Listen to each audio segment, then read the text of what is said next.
You open your phone and someone else's life makes yours feel smaller. That ache, envy, is not proof you're falling behind. It's proof you've been looking in the wrong direction. And 2,000 years ago, a man who owned nothing knew exactly how to cure it. Epictetus was born a slave. He had no property, no freedom, no status, yet he became one of history's most powerful teachers. Understood comparison not as an abstract problem, but as a trap he watched people walk into every single day. What he discovered will change how you see every person who seems to have more than you. Today you'll learn his cure. Men are disturbed not by the things which happen, but by the opinions about the things. Epictetus, Enchiridion envy is not a reaction to someone else's life. It is a reaction to your judgment about their life. Think about what actually happens when that feeling rises. A colleague gets promoted. An old friend buys a house. Someone you went to school with posts a photo from somewhere you've never been. None of those things touch you directly. What touches you is the story you build around them, that their gain is your loss, that they have what you deserve, that you are somehow less. Epictetus would stop you right there. He would ask one question: is their success in your control? No. Is your reaction to it? Completely.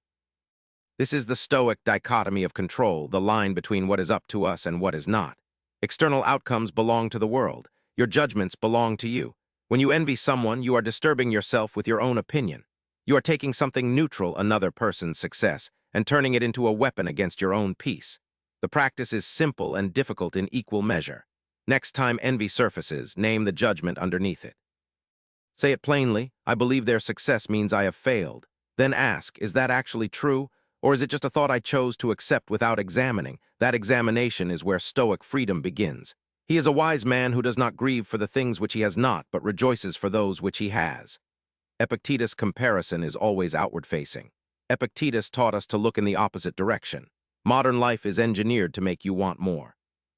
Algorithms surface the highlight reels of other people's lives, designed to impress. You were not built to absorb that volume of comparison. No one was. But the Stoics had no social media, and they still had Rome, one of the most unequal cities in the ancient world, where senators displayed their wealth openly in the streets and slaves watched from the margins. Epictetus watched all of it. His answer was not to suppress desire. It was to redirect it. He understood that the person you envy has something you can observe, but they do not have what matters most: your capacity to reason, to choose, to develop your character. Those belong only to you.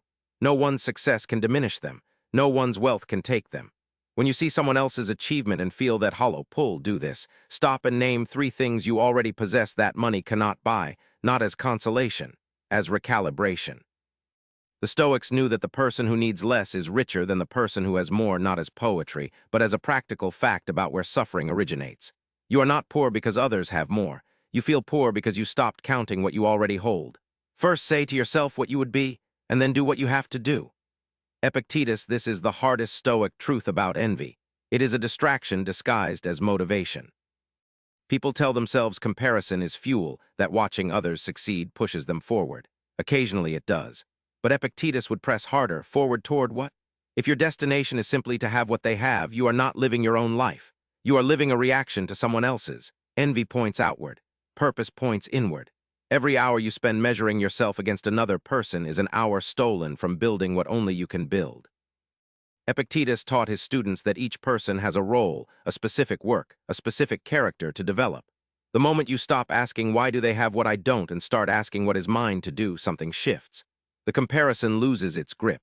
Not because you stop noticing other people's success, but because you no longer need to rank it against your own. Your answer to envy is not to want less than them. It is to want something that has nothing to do with them at all. That clarity, knowing your own work, is what Epictetus called living according to nature. It is also what makes comparison irrelevant. If this changed how you see comparison, subscribe. Every day on this channel, we bring you the unfiltered wisdom of the Stoics, not as history, but as a living practice for the life you're actually in. Hit the bell so you never miss a lesson. Here is your challenge for today. The next time envy surfaces, and it will, pause before you react. Ask one question: is this about their life or my judgment of it? Then turn away from the comparison and toward your own work. That single turn, practiced daily, is how Epictetus, a man who legally owned nothing, became one of the freest people who ever lived. The examined life starts now. SEOTAGS. Stoicism, Epictetus, Stoic philosophy, envy and comparison, Marcus Aurelius wisdom, Seneca quotes, Stoic mindset, how to stop comparing yourself, Stoic daily practice, inner peace Stoicism, ancient wisdom modern life Epictetus quotes, Stoic cure for envy, philosophy for life, Stoic teachings description. Epictetus was born a slave, yet he conquered something most people never do, the trap of comparison.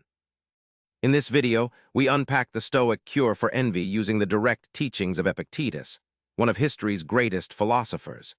You'll learn why envy is not a reaction to other people, but to your own unchecked judgments, how the Stoic dichotomy of control cuts comparison at its root, and why your own purpose is the only real antidote to measuring yourself against others.